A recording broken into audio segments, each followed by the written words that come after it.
Desvendando textos difíceis da Bíblia, com o pastor Pedro Moura, aqui na Rede 316, todas as sextas-feiras, às 10 horas da manhã, horário de Brasília. É tempo de desvendar mais um texto de difícil compreensão nas Escrituras. De uma coisa eu sei, né? Lá em Salvador está o meu amigo, o pastor Pedro Moura. Já está na área e, como dizem os cariocas, se derrubar é penalti, não é isso, o pastorzão? Bom dia, querido, tudo bem? Bom dia, tudo bem?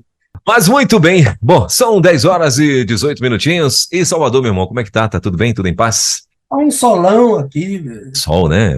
Então o sol tá em quase todo o Brasil, né? Muito sol, pouca chuva. Aí os dias estão conseguindo chegar uma chuvinha aí, não? Sim, tem chovido. É, legal. Bom, são 10 horas e 21 minutinhos. Estamos já aqui com o nosso querido pastor Pedro Moura, diretamente de Salvador, e já teremos o nosso Desvendando Versículos Difíceis da Bíblia, né? Você sabe, toda sexta-feira nós temos esse bate-papo com o nosso querido mestre e doutor Pedro Moura, no nosso Desvendando Versículos Difíceis da Bíblia. E por aqui, você sabe, né? Para você participar do Desvendando Versículos Difíceis da Bíblia, você já sabe, você manda as tuas perguntas. Tem alguma dúvida em algum versículo, alguma passagem bíblica, né? Eu costumo até dizer que às vezes você acreditou em uma passagem a vida toda e aí de repente alguém foi e pregou de outra forma, né? Como já aconteceu várias vezes, né? E as pessoas mandam aqui pra gente. Ou então algo que você de repente, você já leu a Bíblia trocentas vezes e de repente se deparou com um versículo agora que, né, que abriu aí os teus olhos e aí, meu Deus do céu, isso é verdade mesmo? É desse jeito mesmo? Então aí nós temos a opção de você mandar aqui pra gente, no Desvendando Versículos Difíceis da Bíblia, no e-mail. O e-mail é desvendandoversículosdifíceis@gmail.com. Aí você manda a tua dúvida, né? E aí dentro de uma ordem de chegada, o nosso querido pastor Pedro Moura vai estar respondendo a tua dúvida. Mas às vezes coincide que a tua dúvida é a dúvida de outras pessoas. Então, aí ele junta todo mundo ali e faz uma pergunta só, né? E aí ele vem aqui e responde para todo mundo e tal, né? E aí o que acontece? Hoje, para você que está chegando aí, toda semana, graças a Deus, a audiência tem aumentado assim de uma forma maravilhosa e toda semana tem muita gente chegando aqui na rede e de repente não sabe, né, como é que funciona aqui. Então assim, o programa da semana passada, se bem que o pastor não pôde fazer na semana passada, mas o último programa, né, nós temos aqui perguntas do último programa ao vivo que tivemos. Então o programa que vai ao ar hoje, ou seja, o pastor vai estar, né, trazendo aqui respostas e tal. Na semana que vem, as pessoas fazem ainda perguntas em cima desse assunto de hoje, ok?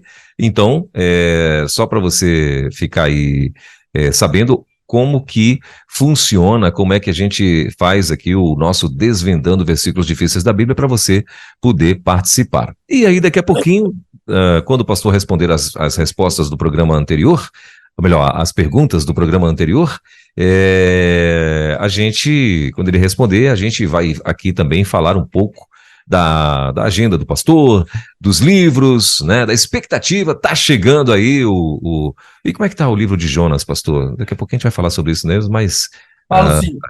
tá avançando, né? Inclusive, a sinusite aí, ó, já é frutos de Jonas, viu? Então, tá vendo, pra você ver, né? Andando, pesquisando, puxa livro, pega livro, entendeu? Aí bate assim no bichinho e sobe o poeirão lá, aí, ó, tá vendo aí? Por isso que deu aí, já trouxe aí uma sinusite aí, ó, tá vendo? Uma crisezinha de sinusite, mas não. Então, mas daqui a pouquinho a gente vai estar falando sobre o livro de Jonas também, o Desvendando Versículos Difíceis da Bíblia, né? Que o livro que já foi lançado e tal. Então, assim, e tem um monte, viu? Carta de Paulo a Tito, Carta de Paulo ao Filemon, Manual do Autor do Casamento, a Carta aos Hebreus, a oração do Pai Nosso, deixa eu ver, Abacuque, Ceia do Senhor, o Desvendando que está aqui agora, enfim, são muitos livros que tem aí do nosso mestre, e daqui a pouquinho a gente vai estar falando aí como é que a gente faz para adquirir esses livros também. Mas antes, claro, temos perguntas do programa anterior, o último programa ao vivo que fizemos, né, que o pastor teve essa crisezinha de sinusite, aí não deu para fazer na semana passada. mas tem as perguntas do último programa. Só uma observaçãozinha, Welber. Sim, sim, pastor. São perguntas de 2 programas, porque Ah, a ok. semana passada foi reprise. Então, é pergunta sobre casamento e imoralidade e pergunta sobre figuras de linguagem. Ah, ok. Muito bem. Depois, Então, o tema de hoje. ok. Ok. Programa. O tema, inclusive o tema de hoje, né? O tema de hoje é por que Deus quis matar Moisés? Eita, olha aí. É, Então, esse é o tema de hoje, né? é, é. Soa estranho, né? Quando a gente ouve isso. Deus Mas quis matar Moisés e por acaso alguma coisa impede Deus fazer alguma coisa, rapaz? Ainda mais um ser insignificante assim como somos nós. é, Então, assim, por que Deus quis matar Moisés? Essa é o tema de hoje, viu? Mas, daqui a pouquinho, depois do nosso bate-papo que a gente vai ter aqui das agendas do pastor. Mas antes, tem perguntas do programa anterior. Então, para você que está... Inclusive, o tema de hoje é baseado no livro de Êxodos, né? No capítulo 4 de Êxodos, versículos 24 e 25, né? Mas daqui a pouquinho a gente vai estar falando. Mas eu quero começar, então, as nossas perguntas dos programas anteriores, dos dois, então. Pode ser, meu pastor? por favor. Então, vamos lá. Vou liberar já aqui a primeira pergunta. Pastor, me ajude a entender como Deus une pessoas que não são crentes. Essa aí, se fosse eu para responder, né, dizer, rapaz, é a cabeça dura do povo. Então tá, mas deixa lá. O meu pastor vai responder de uma forma mais, né? Então, daquele jeito que ele sabe responder. A segunda perguntinha. Meu pastor, a sua câmera aí desmaiou, viu? Tá tudo bem aí, não? Eu estou lhe ouvindo bem, agora não sei o que aconteceu. A minha, Câmera é, sumiu. mas eu não tenho, eu estou sem saber o que fazer aqui, porque não está me dizendo nada simples. Hum, Ah, agora apareceu aqui. hum. Essa aí. Isso aí, pronto. Voltamos à nossa programação normal. Então, a segunda pergunta, a primeira você ouviu aí, né? Vou repetir a primeira. Pastor, me ajude a entender como Deus une pessoas que não são crentes. Sim. A segunda, Pastor Pedro, ouvi em um encontro de casais que sexo oral pode trazer dano à saúde, aos corpos dos casais. Vi na internet também que sexo anal é pior ainda. Os proctologistas que o digam. Não seria bom que os casais, principalmente, se lembrassem do que a Bíblia fala a respeito? E se conscientizassem também a respeito de uniões abomináveis? Levítico, ele botou aqui como exemplo, né, como ilustração aí da fala dele, Levíticos 18, versículos 19 a 30. De número 3, pastor, eu estou entrando na questão das figuras de linguagem, porque sou crente desde que nasci e fui criado na igreja.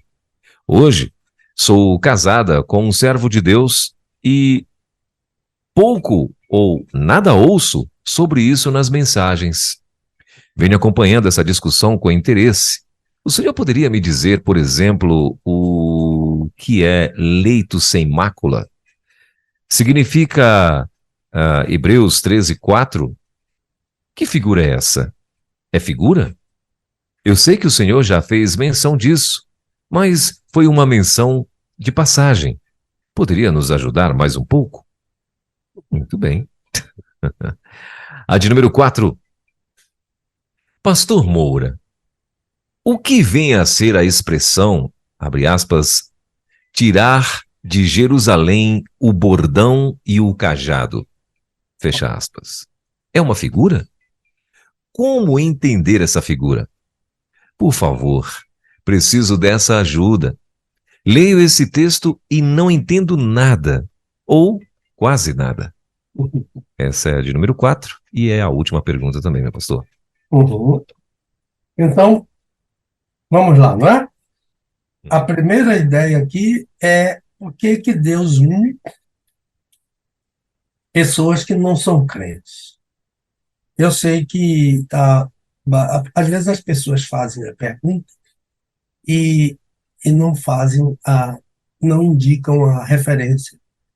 Hoje mesmo tem mais de uma pergunta sem a referência. Mas o primeiro texto em que fala em Deus unir é Gênesis capítulo 2, de 18 a 25.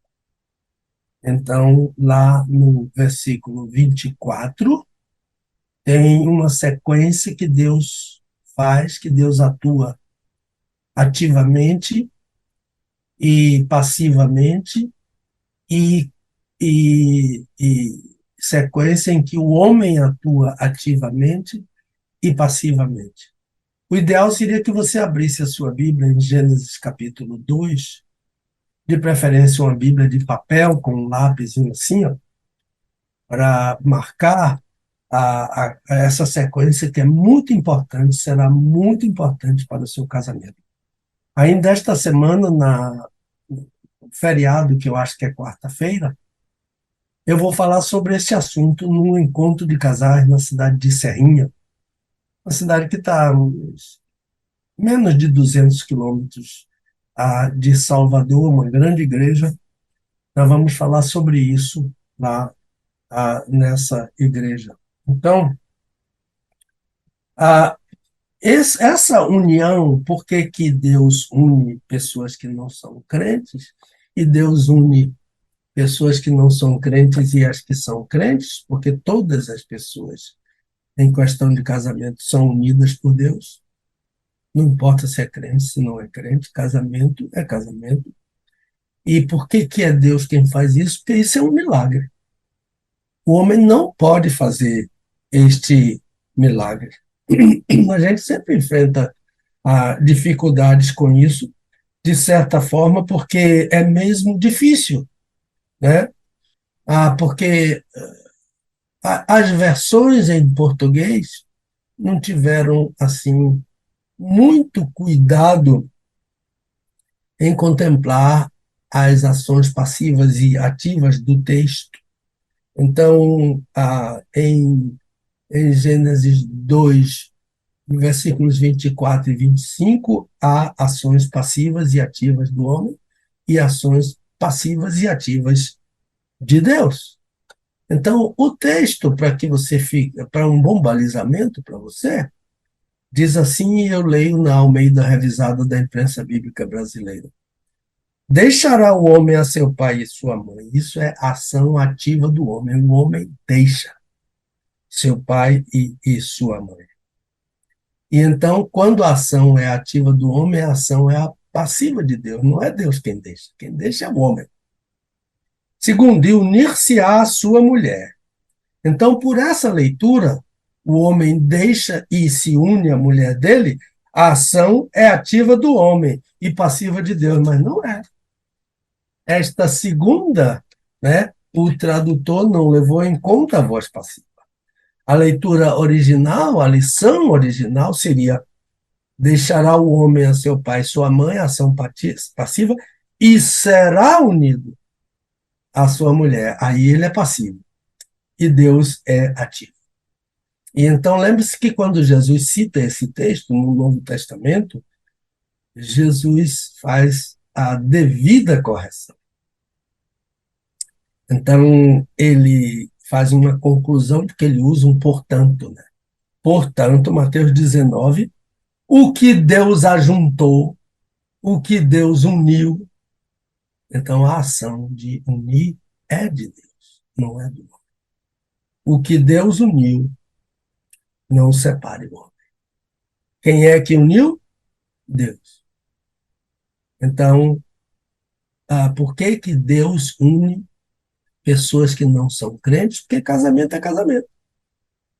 E o milagre dessa união dos dois corpos em um só pode ser feito por Deus. Seja um casal cristão, seja um casal não cristão.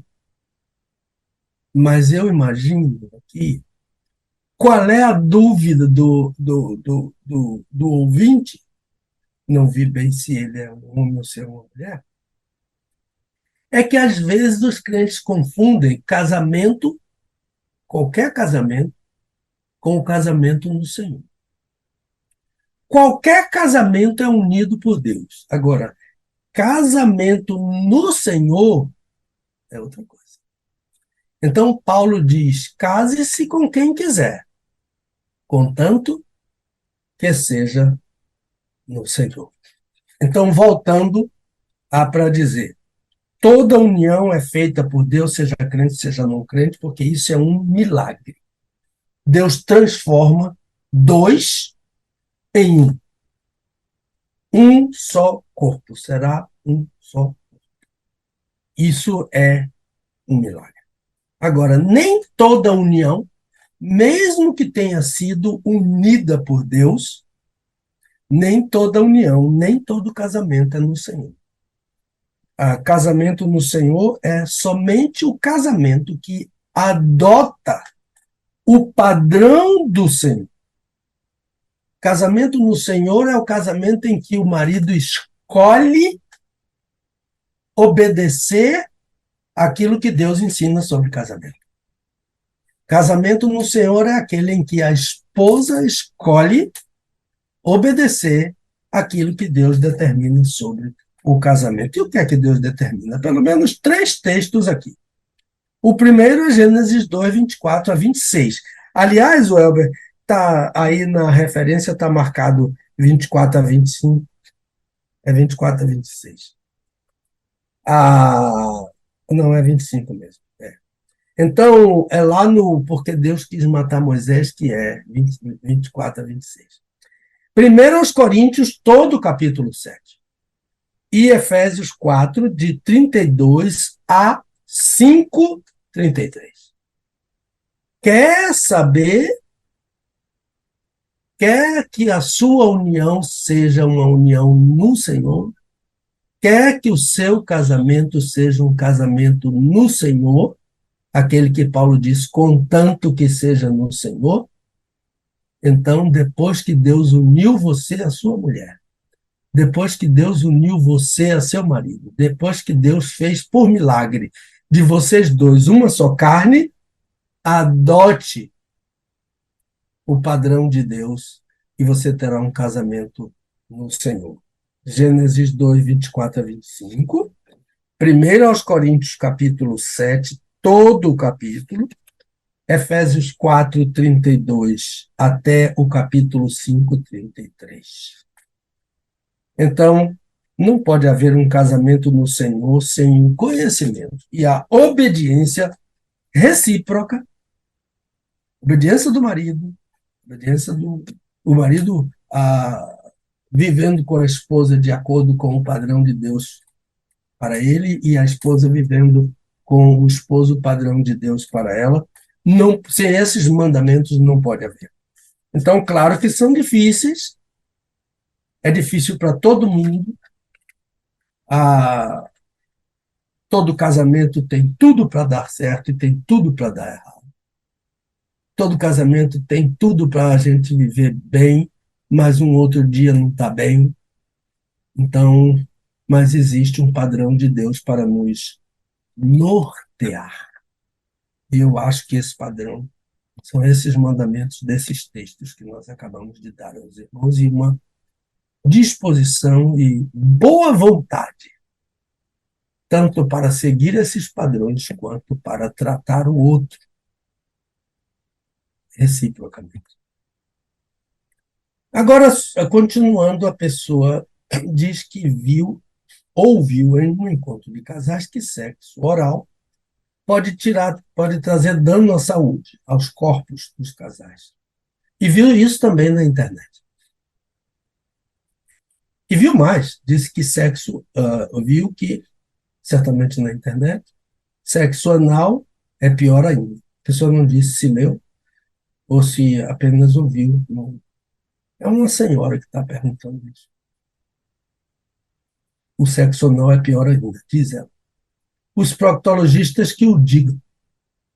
Não seria bom que os casais, principalmente, se lembrassem do que a Bíblia fala a respeito e se conscientizassem também a respeito de uniões abomináveis?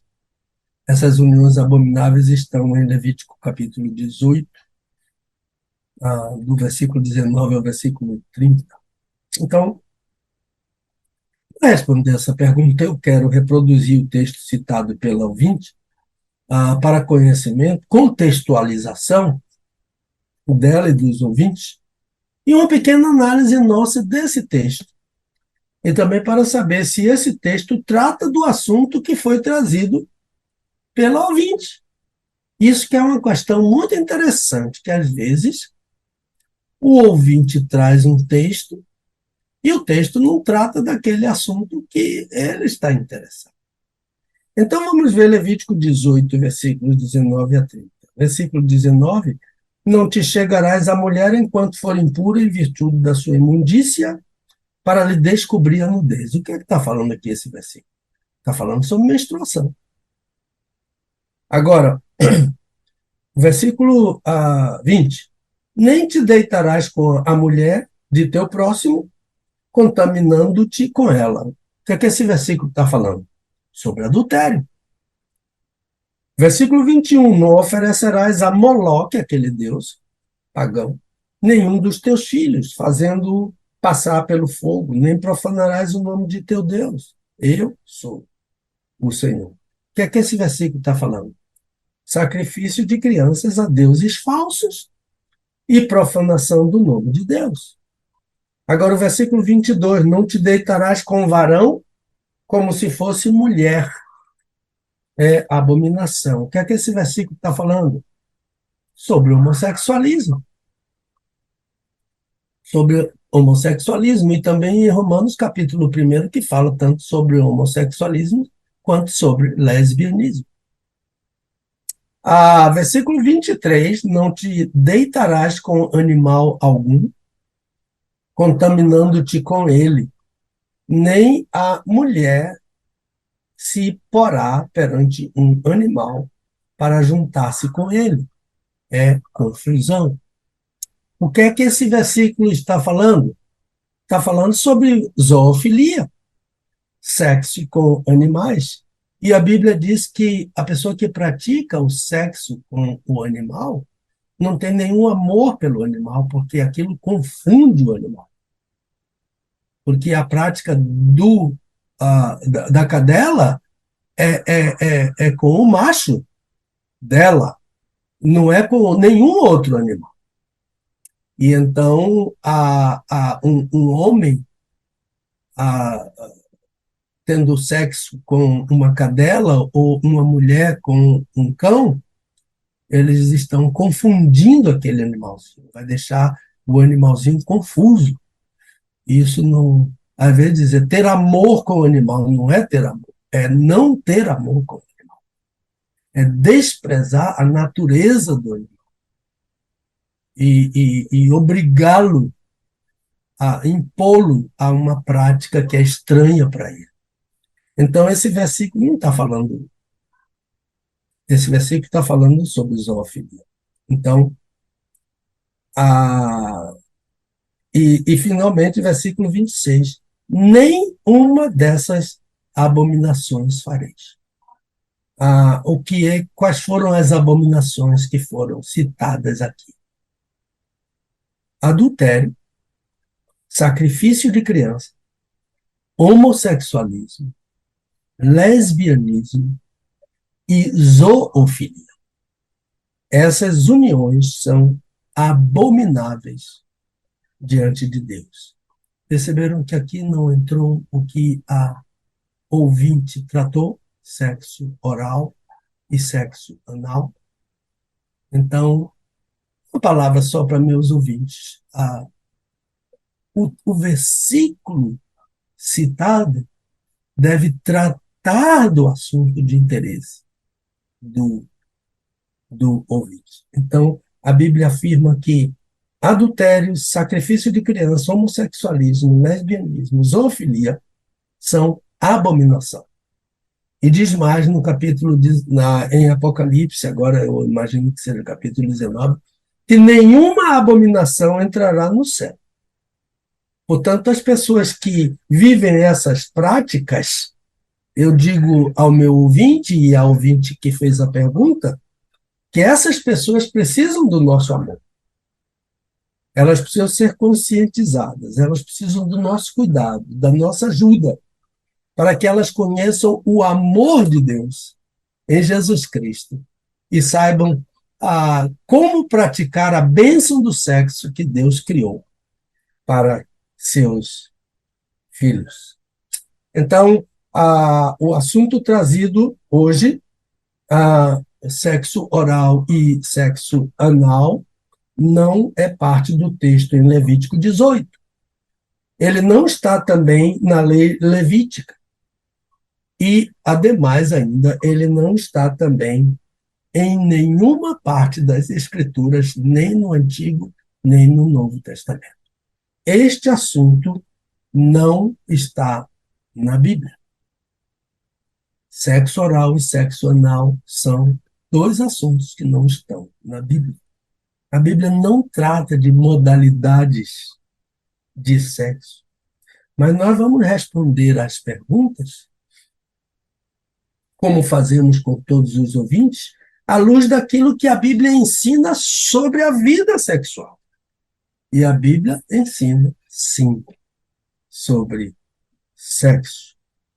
Então vamos lá. Eu não saberia, por exemplo, minha irmã, lhe dizer o tipo de dano que essa prática de sexo que a irmã falou poderia trazer ao casal. Eu sugiro, por exemplo, que a irmã consulte um médico, consulte um psicólogo sobre o assunto. Nós temos na Rede 16 um divã de um psicólogo, a doutora Aguinaldo Pinheiro, que eu admiro muito, no divã da Rede 316. Quem sabe consultar este homem de Deus sobre os danos à saúde, ou um médico, outras coisas que a minha palavra aqui é uma palavra pastoral.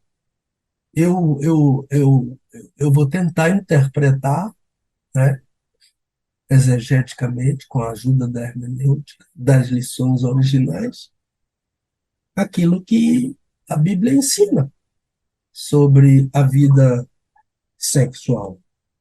Mas eu diria uma coisa assim que me chama a atenção, é que os irracionais praticam sexo oral.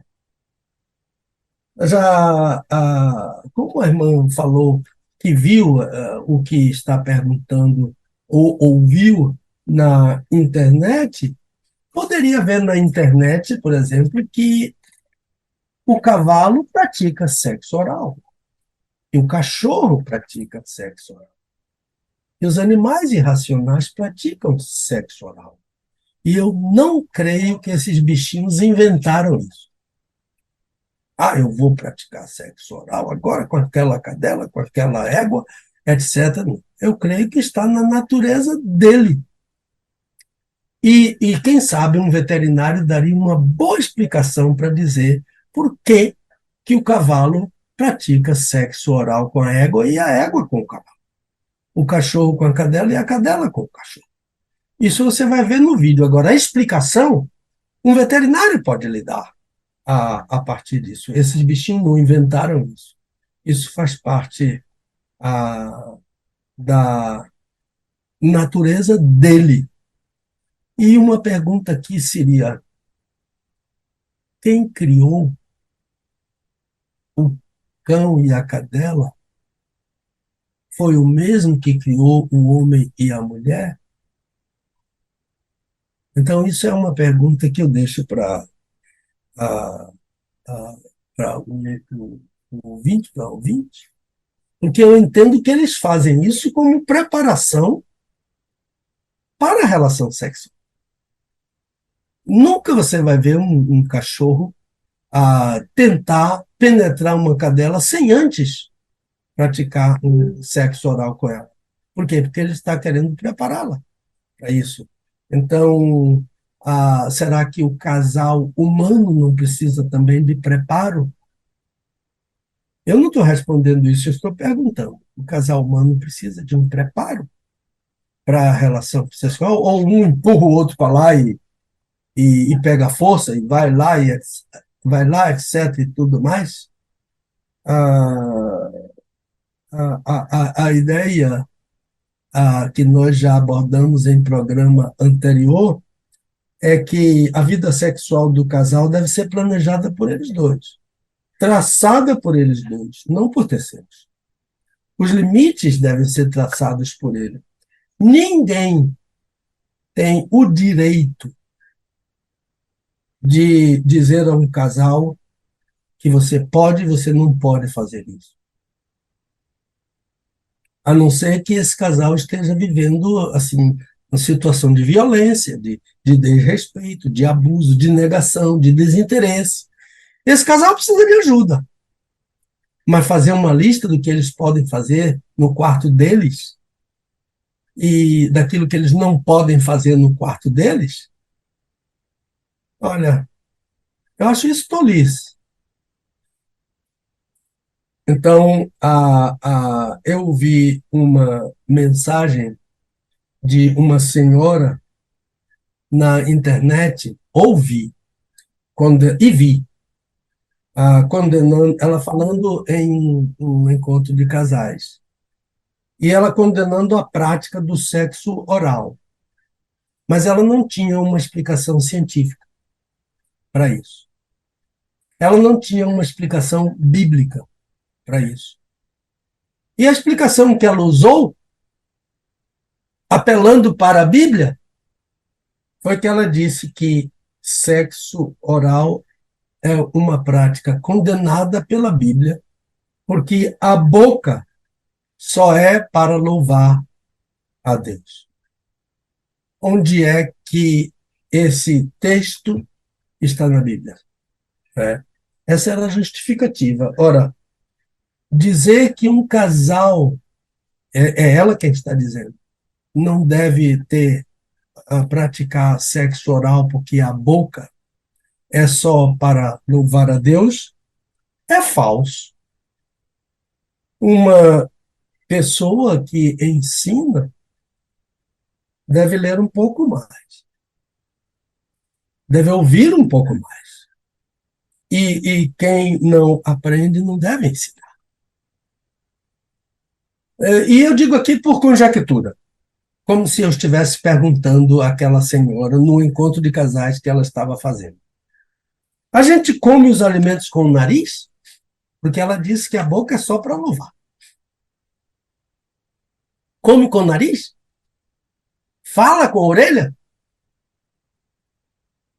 Sente sabor com o queixo? Ou é com a língua? A gente assobia com os olhos? Então, eu digo aos meus ouvintes, irmãos em Cristo, cuidado com o que vem pelas redes sociais. Cuidado. Vem coisa boa. Mas há outras coisas também que vêm por lá. E essa é uma delas. É melhor ir aos cultos na igreja em vez de ficar online. É melhor ouvir o ensino da palavra de Deus na igreja, em comunhão com os irmãos, ouvindo o seu pastor, do que aprender certas e determinadas coisas na internet. Então, voltando à consulta, o que a irmã ouviu no encontro de casais e na internet parece que não está concomitante com a, o ensino da palavra de Deus, sobretudo porque não há qualquer palavra sobre isso na Escritura. Eu sempre procuro orientar os crentes sobre mensagens das redes, chamando a atenção para que estudem mais a Bíblia do que se apeguem a essas mensagens. E às vezes essas pessoas levam essas mensagens para a igreja. Às vezes levam para o púlpito essas mensagens. Então, atenção. Pastor Pedro não está dizendo que você deve praticar sexo oral. Não estou dizendo isso. Nunca fiz lista para ninguém de prática íntima. Está dizendo que a Bíblia não fala sobre sexo oral. Em nenhuma parte. Como a ouvinte referiu. Vê o que a Bíblia diz sobre o assunto. A Bíblia não trata de sexo oral.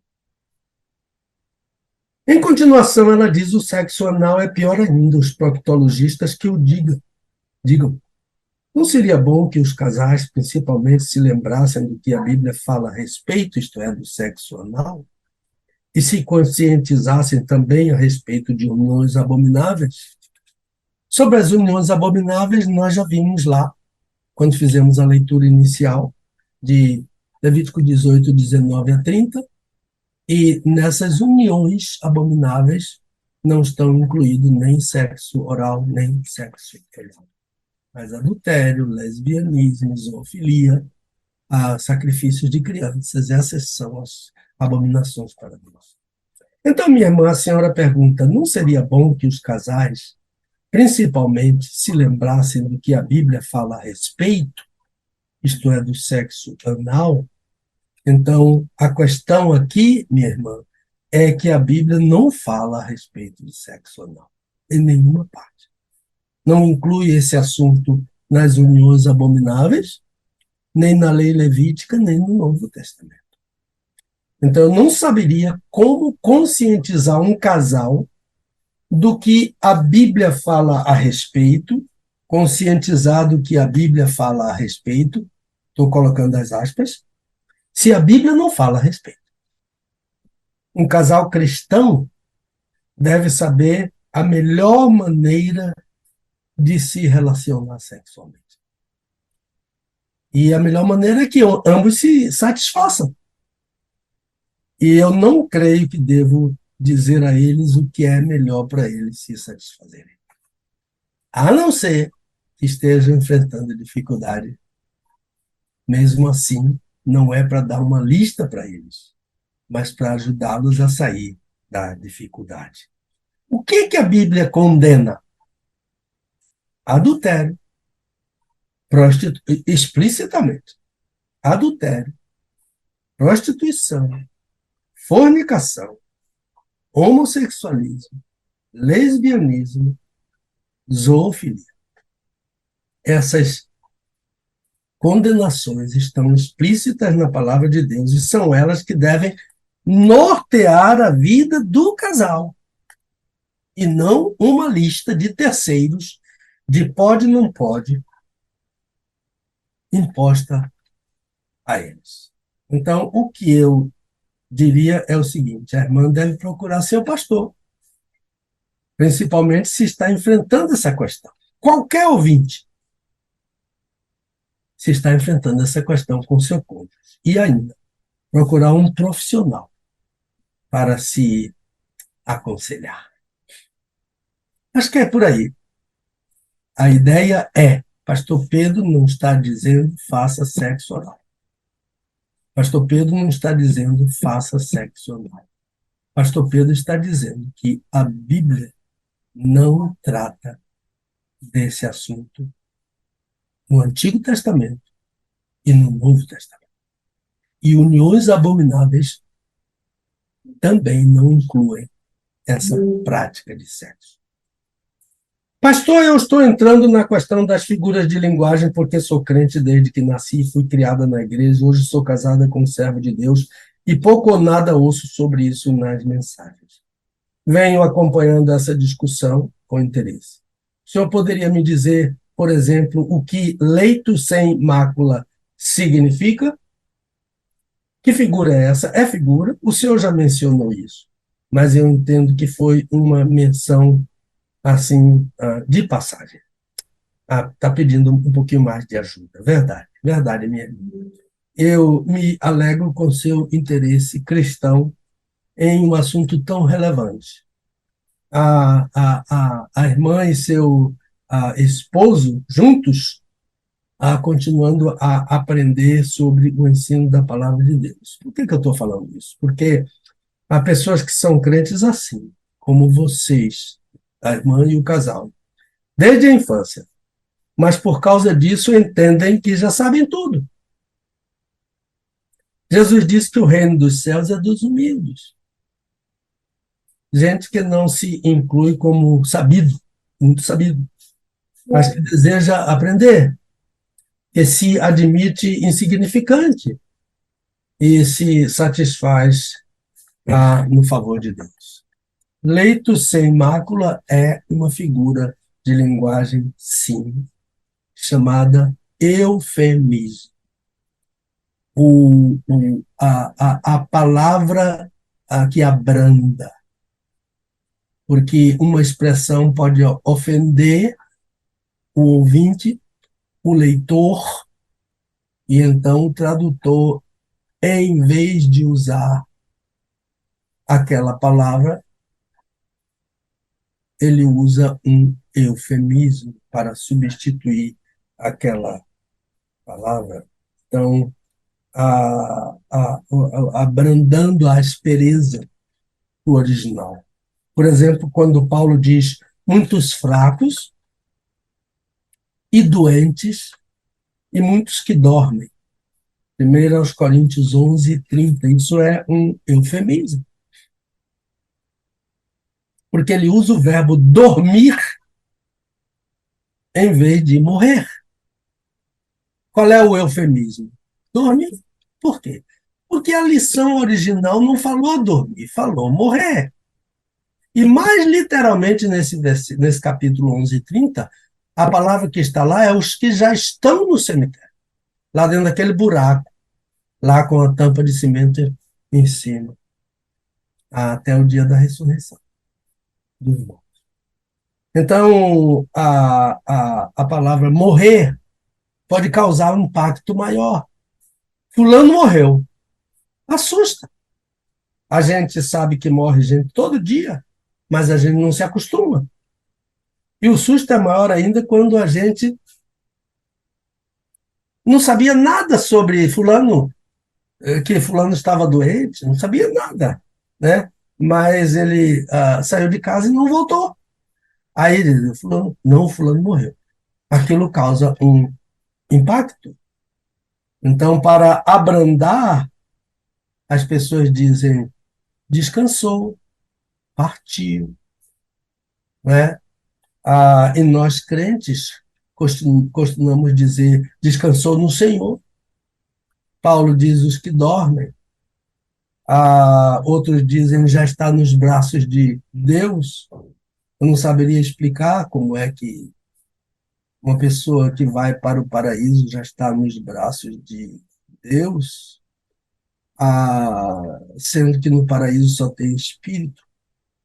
Mas essa expressão é usada, já está nos braços do Senhor, é alguma coisa que pode servir de consolo, mas ela não é muito o que acontece. Quando a gente morre, o corpo fica aqui, na terra. E o espírito vai para o Tríton, o paraíso. E lá é o espírito. Não tem espírito no colo de Deus. Não tem espírito no colo do Senhor Jesus. Não tem espírito nos braços de Deus. Não tem espírito nos braços de Jesus. Eles estão no Tríton, aquele lugar que é chamado de paraíso, onde Paulo esteve e onde ele só ouviu palavras inefáveis. Aquelas pessoas estão sendo ali consoladas com palavras inefáveis, que não podem ser entendidas. E então, e não no colo de Deus, no colo de Jesus, nos braços de Deus, nos braços de Jesus, porque Jesus e Deus não estão no paraíso. Eles estão no trono. Não tem bilocação do Senhor Jesus, nesse sentido, e muito menos na mesa da ceia do Senhor. Não tem bilocação do Senhor Jesus. Ele está no trono. e ele vai ficar lá até a restauração de todas as coisas. É o que está dito na palavra de Deus. Então, o eufemismo leito sem mácula, no meu entendimento, é desnecessário. Porque a palavra que está lá, a palavra sexo no casamento heterossexual, heterossexual, não ofende ninguém. Se essa prática sexual no casamento heterossexual é entre dois que são casados entre si, isso é sexo no casamento. Honrado entre todos seja o casamento e o leito sem mácula, pois aos devassos e adúlteros Deus os julgará. A lição original lê coite amiantos. Leito sem mácula é coite amiantos. O que é que significa isso? Relação sexual no casamento heterossexual entre dois que são casados entre si. Mas se você me perguntar mais literalmente, bem literalmente, porque eu estou vendo que o senhor aí interpretou, eu interpretei.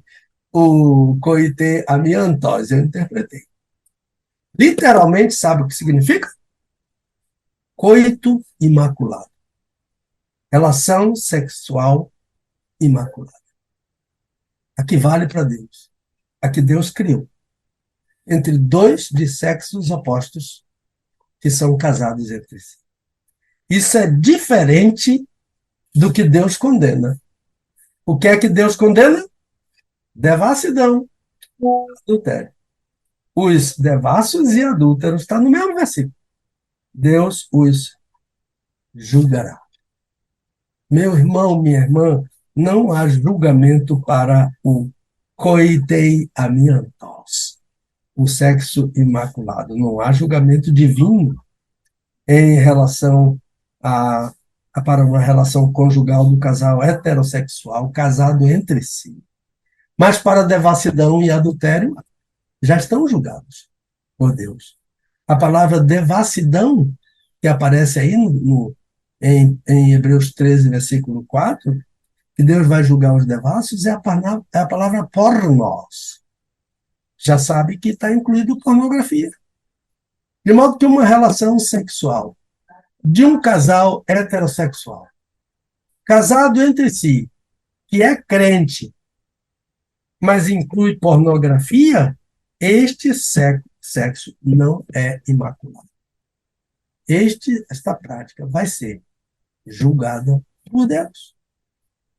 O que é que eu faço agora se eu já fiz isso? Se arrepende. Confessa. Deixa. E procura praticar uma relação sexual em que vocês dois se motivem.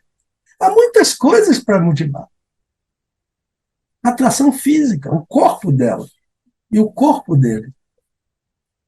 Foi Deus quem fez. O corpo dela é para chamar a sua atenção.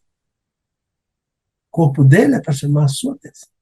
Uma roupinha mais bonitinha é para chamar a sua atenção. Um batom, um cabelo mais bonitinho. Alegria. Essas coisas dispensam terceiros, revistas, vídeos, qualquer tipo de pornografia. Vai adoecer o seu casamento. Vai fazer mal a você, sua vida física, conjugal e espiritual. O meu livro, o Manual do Autor do Casamento, eu dou uma sequência para seguirem aquelas pessoas que já praticaram isso e que querem uma alternativa. Como eu vou sair dessa situação? Alguns que estão agrilhoados, alguns que dependem, que já dependem disso. Deus pode libertar. Deus pode libertar. Então, leito sem mácula é sexo puro. entre um casal como Deus criou, lá no Jardim do Éden.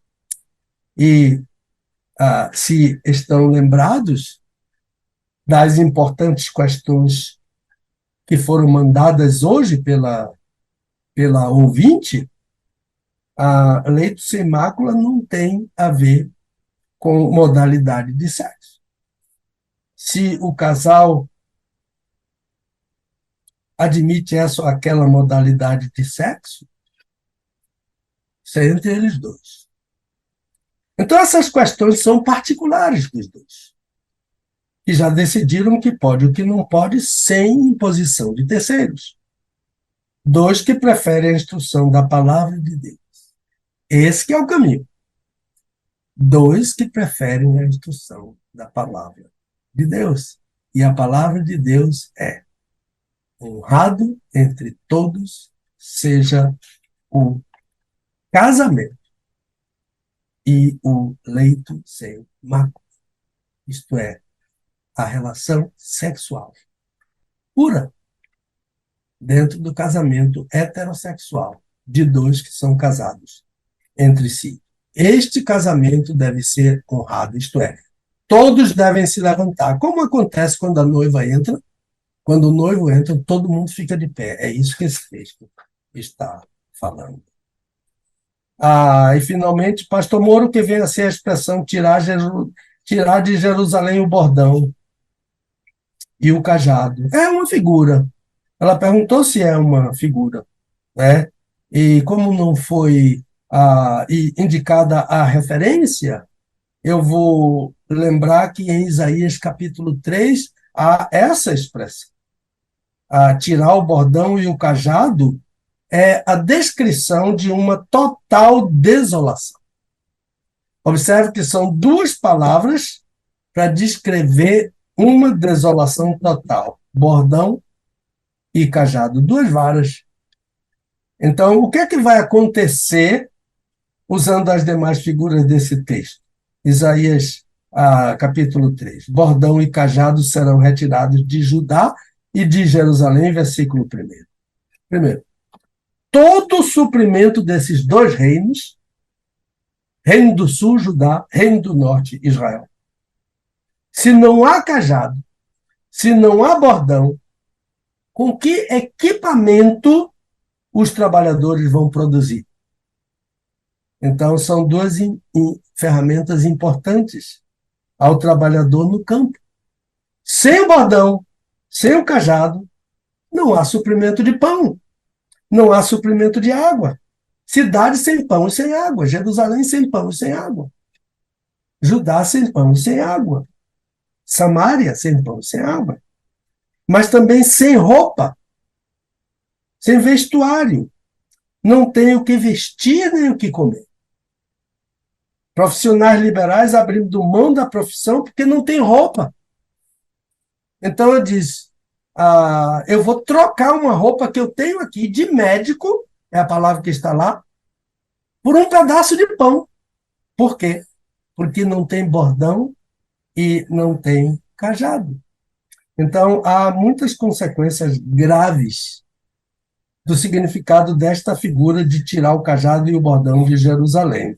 E eu aconselho que a ouvinte, leia todo o capítulo 3 de Isaías para ver que desolação, onde foi tirado o cajado e o bordão. Não tem comida, não tem roupa, não tem médico, não tem quem possa valer a Jerusalém, nem a Judá. Pronto, meu irmão! O dia foi pesado. Meu amigo, 11h14. Quase uma hora. Temas bem interessantes, não é? Bem interessantes, bem interessantes, né? E que bom que o nosso querido pastor, Papai do Céu, tem dado sabedoria para poder responder, né? E que fique bem claro que não tem ali uma né? Não está ali se posicionando, né, nem contra, nem a favor, principalmente nessa área nesse assunto que é todo encontro de casal que a gente vai tem essa perguntinha. Todo encontro de casal. Mas sexo anal. Sexo oral. Né? Pode ou não pode? E não sei o que. E tal. E tem. Pode falar, meu pastor. E geralmente, nos encontros de casais, a Uhum. pessoa não tem coragem de perguntar. Isso, manda Então, um é o que ela papelzinho. faz? Ela bota um papelzinho na mesa na hora do intervalo. Aí eu Exatamente. vejo um papelzinho com peso em cima, eu já sei o que é. Mas é para perguntar, Sim. porque é de interesse Uhum. ao casal. E então a melhor instrução é a da palavra de Deus, não da internet. Exatamente. Muito bem. Mas a primeira perguntinha aqui também, meu pastor, que a pessoa fez, né, dizendo assim, me ajude a entender como Deus une pessoas que não são crentes. Tem na hora que o senhor começou a ministrar, e lembrando aqui da pergunta, tem uma pessoa na internet, que eu não sei se é um pastor, eu acho que sim, que há umas 2, 3 semanas para trás, alguém veio me abordar para saber sobre esse assunto que esse pastor está abordando na internet, ele fazendo disso quase que uma doutrina, vamos dizer assim, né? E conheço um monte de gente seguindo o cara e um monte de gente, inclusive, fazendo o que ele está dizendo, né? O que ele está fazendo? Ele está usando o termo lá de Esdras 10, é, onde os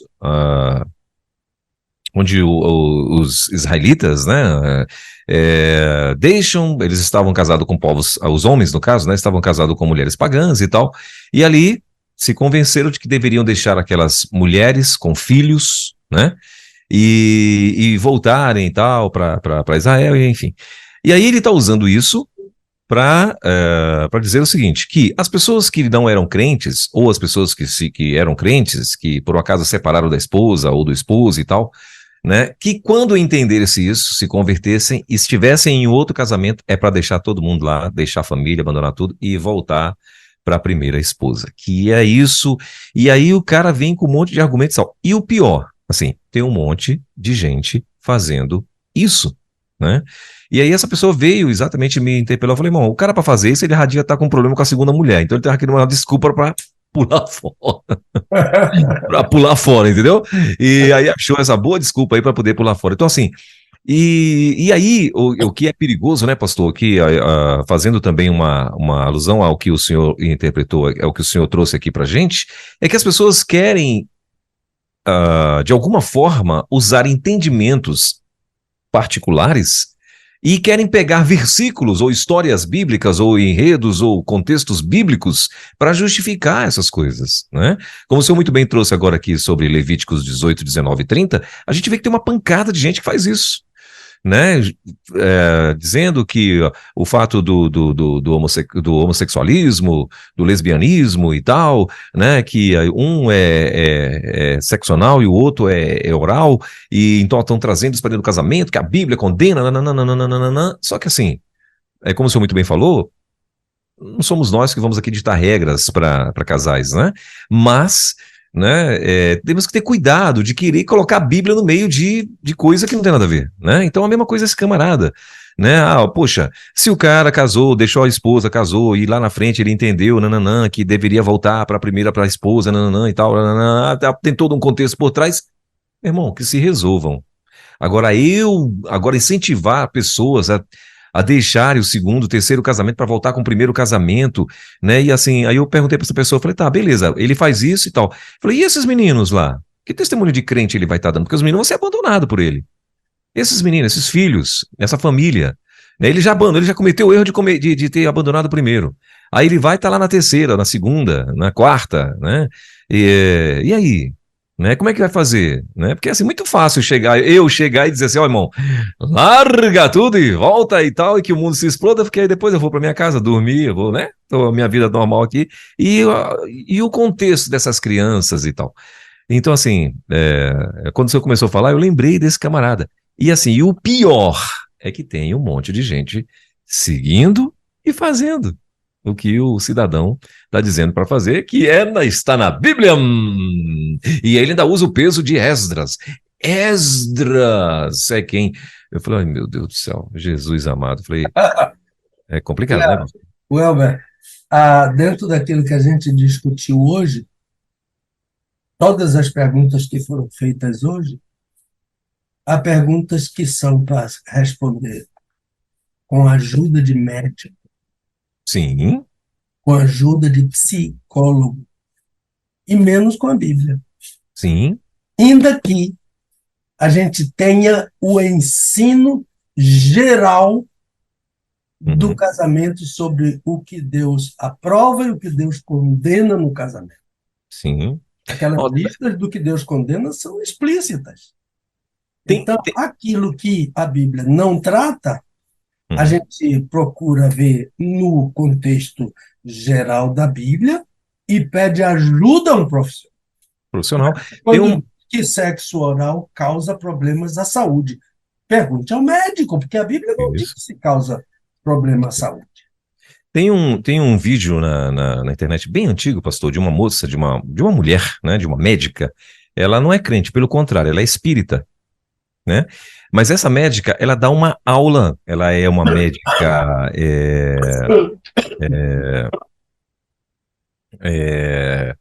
é, como é que chama? Tô Ginecologista? tentando, ela, não, ela é da área de autópsias, esqueci o nome. Legista. Legista, isso. Ela é médica legista e é professora universitária, né? Sim. E aí, isso é bem antigo, esse vídeo, hein? Esse vídeo deve ser, acredito eu, que do início dos anos 2000 aí. E ela dá uma aula explicando, falando das pessoas que fazem práticas de sexo anal. Aí ela chegou, quando ela estudava, junto com outros alunos lá, eles chegaram a uma conclusão que toda pessoa que tem a prática de sexo anal, elas têm uma bactéria no coração, né, que é provocada por causa disso. Aí ela vai explicar científica e tecnicamente, e nananana, e ela fala, porque era na época justamente da AIDS, né, que a AIDS estava em muita evidência, acho que foi, né, então não era nem nos anos, melhor, isso, quando ela estudava, quando ela estava indo na faculdade, era na época da AIDS, quando a AIDS surgiu e tal, nananã, e aí eles perceberam nos corpos, nos cadáveres mortos lá, que a razão era a AIDS, eles perceberam que todos esses corpos tinham essa bactéria, né? E aí depois eles chegaram a esse entendimento que essa bactéria poderia futuramente, vai causar futuramente um problema no coração, né? Que é mas assim, fantástica a explicação que ela dá. Então, aí sim, né? Eu tenho um bom argumento, né? E tal. Agora, é como o senhor muito bem falou, tá aqui, ó, aqui eu tenho um argumento. Agora, isso não, eu não estou aqui dizendo que você pode, você não pode, que vai, não, você tem que fazer assim, assado, cozido, frito. Não, meu irmão, é problema teu, se vira. É. Agora, veja bem, o período da AIDS Uhum. é desse século, mas eu preciso lembrar que em Gênesis 19 já se praticava sexo anal, Sim, Sodoma e Gomorra. sim, Então, essa prática é velha, não é por causa da AIDS. Pode ser até que eles tenham tido AIDS por lá, não sei. sim. Ah, Não, e a polêmica era exatamente essa, que as pessoas, ela falou assim, porque eles quiseram colocar na conta dos homossexuais, né, isso daí, né, ela falou, a AIDS é para homossexual, e não era, a AIDS era para homem ou mulher, né? Tanto é que tinha mulher morrendo de AIDS e não praticantes de sexo anal, né? é, Então, assim, e o que ela quis dizer é exatamente isso, que não era AIDS e não coisa parecida, é porque assim, eles espiritualizam demais, querem espiritualizar coisas que não tem nada a ver, né? é, Então, a gente tem que saber separar mesmo as coisas, né? é. Então, a nossa discussão é: procure um médico, procure um Exatamente. psicólogo. Uhum, E eu até citei, doutor Aguinaldo, não sei se citei, mas deveria ter citado, no divã da Rede 316, uhum, nosso psicólogo podia nos ajudar nisso. Eu sei que ele faria isso com muito mais a capacidade do que eu. Para as pessoas que estão nessa dúvida, por ser um profissional da área, mas a questão é: Bíblia ensina sobre sexo? Sim. Bíblia trata de modalidade de sexo, anal, oral, não trata. Então, médico, psicólogo, seu pastor, mas ninguém que lhe dê uma lista de pode e não pode. Exatamente. Agora, outra coisa, eu queria que se você Hum. pudesse me mandar o endereço desse vídeo dessa médica, se você puder mandar Ah, pelo tá WhatsApp, bom. tá Tá bom, eu certo? mando, sim. Eu mando, eu vou Eu mandar tenho sim. interesse de ouvir. Sim, muito bem, vou mandar sim. Muito bem, então vamos lá. Tem, Ah, tem bom, antes agora de ir para o nosso próximo assunto, né? Antes de ir para o nosso próximo assunto, ah, comerciais, hã? comerciais. Comerciais, exatamente. Os nossos comerciais, é isso mesmo. O senhor estava falando no início, o senhor falou que apesar da sinusite e tal, temos agenda, né? Você vai poder cumprir as agendas e tal. A Como é que tá tosse esse fim de está semana aí? atrapalhando um pouquinho, mas Deus Sim. vai nos ajudar. E como é que tá esse fim de semana aí? Mas antes eu queria lembrar que essa semana foi a semana do radialista, não é? Sim, sim, foi, Ah, acho que quarta-feira, né? Se não me falha a memória. Acho que então, olha, meus parabéns aí pelo grande radialista que você é, para todos nós, profissional né? de tantos anos, não é?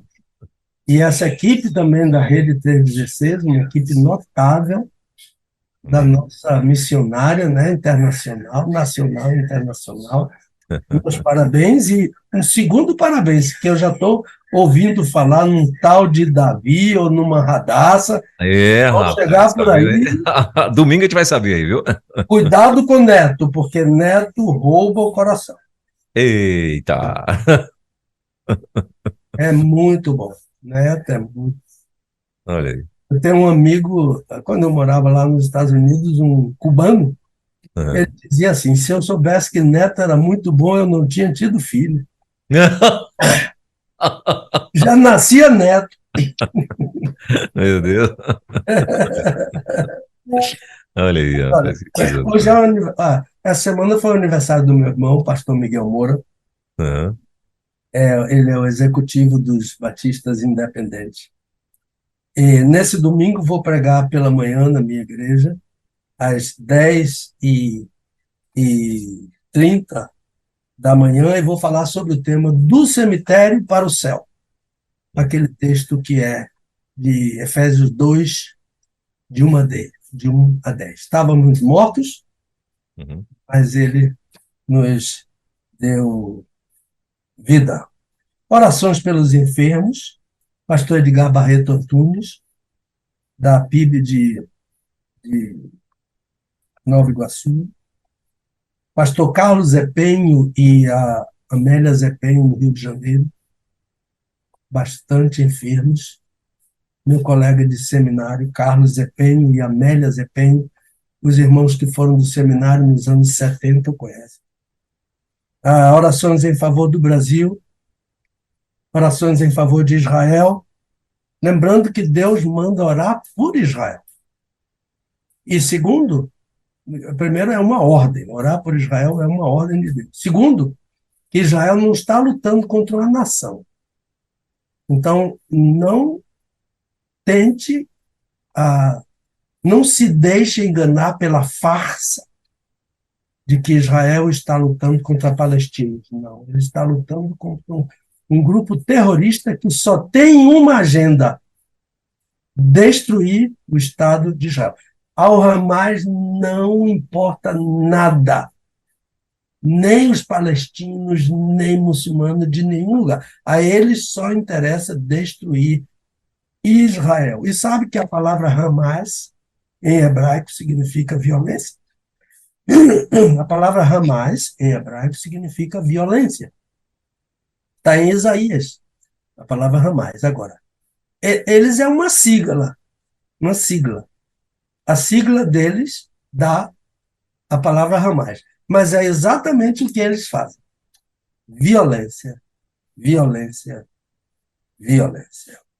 E Então, fazem questão de ser em hebraico, acredito que é tudo pensado, né? Fazem questão de ser em hebraico porque é a violência contra o povo é brabo. hebreu, judeu, né? É. E, finalmente, Jonas está aí no processo, está bem adiantado. Eu Bacana. imagino que daqui mais uns 15 dias ele já vai para a editoração final e entrar na produção. Mas o que já está na produção e estará pronto no dia 14 desse mês é o Manual do Autor do Casamento. Nós estamos na Legal. reimpressão dele. Vamos ter um encontro de casais em Serrinha, aqui na Bahia, e ele já vai para esse encontro de casais, e aqueles irmãos que estão interessados podem pedir o Manual do Autor do Casamento. E aqueles outros livros, o que eu não tiver, eu digo que não tenho, e mando aqueles que eu tenho para os interessados. É somente isso, irmão. Muito bem, então, para você que ainda não adquiriu lá o Desvendando Versículos Difíceis da Bíblia, volume 1, ainda tem, né? Então, corra, peça o seu, né? E como eu falei lá no início, são vários, né? Carta de Paulo a Tito, Carta de Paulo a Filipe. Agora sim, o que tem eu não lembro, quem lembra é o pastor. Eu sei os que ele já escreveu, então... Então você vai ter que entrar em contato. Ah, tá. E para você fazer pedido dos seus livros, então nesse caso aí, você vai mandar pelo e-mail ministeriopastorpedromoura@gmail.com. Aí você vai dizer, pastorzão, eu quero uma caixa de cada aí que se eu tiver disponível, que o Natal tá chegando, eu quero dar para toda a família. Eita, coisa boa. Então aí você manda aí para ele, né? Mas se não der para dar a caixa, pede um de cada. Se não der para pedir um de cada, pede um para você ler. Uma peça aí, rapaz, né? Em nome de Jesus, aumente aí os seus conhecimentos. Eu tenho certeza que vai te abençoar muito. Ó, Carta de Paulo a Tito, Carta de Paulo a Filemon, Manual do Autor do Casamento, o pastor falou que já está aí numa nova edição. Carta aos Hebreus, né? Oração do Pai Nosso. Carta o de capa azul aqui, pastor, é qual mesmo? Que tá aqui de Judas, irmão de Jesus. Carta a Judas, irmão de Jesus, né? Até porque do outro lado também não tinha como. Então, meu Deus, Abacuque. Pastor, o melhor ver essas coisas do que ser surdo, né, pastor? Então tá, vamos lá. Abacuque, né, também, a Ceia do Senhor, né? A Ceia do Senhor também é um bem recente, que também já está aí, né? Já bem avançado. Muita gente pedindo e já está estoque finalizando, né? Então corre lá, pede seu.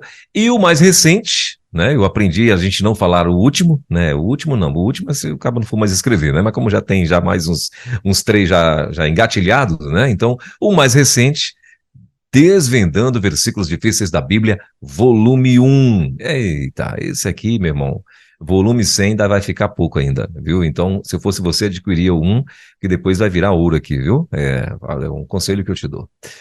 E esses são os livros, então.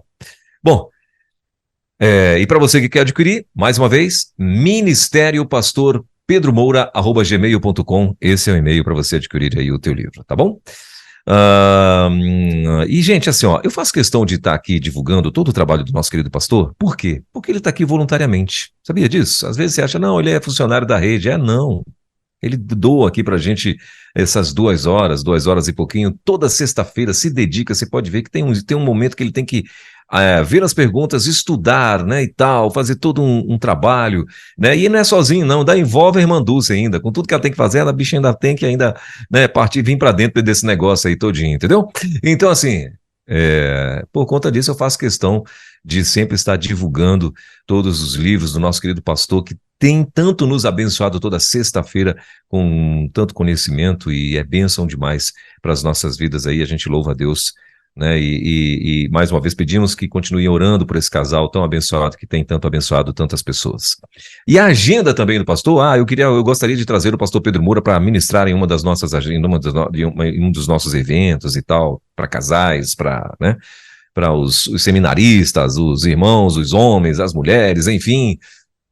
ministeriopastorpedromoura@gmail.com. Aí ele vai te dizer como é que tá a agenda, e aí você agenda, meu irmão. E aproveita que 2024 a agenda tá fresquinha aí, tem pouca coisa marcada, e você já sai na frente aí, em nome de Jesus. Amém. Meu pastor, vamos lá então para as perguntas do dia, para o assunto do dia, né? Sim.